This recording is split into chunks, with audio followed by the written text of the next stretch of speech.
Hello guys, for today's video ay kukuwento ko sa inyo ang buhay ni Franco.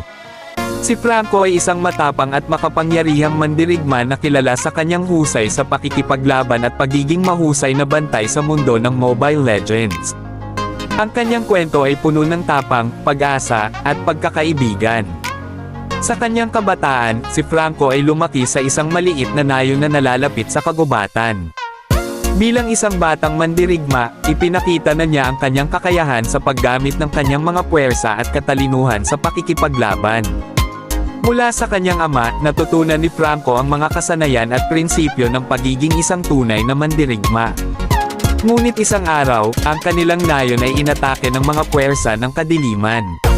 Sa harap ng panganib, si Franco ay nagpasyang lumaban at ipagtanggol ang kanyang mga mahal sa buhay. Sa kabila ng kanyang mga pagsisikap, hindi niya nakayang pigilan ang puwersa ng kalaban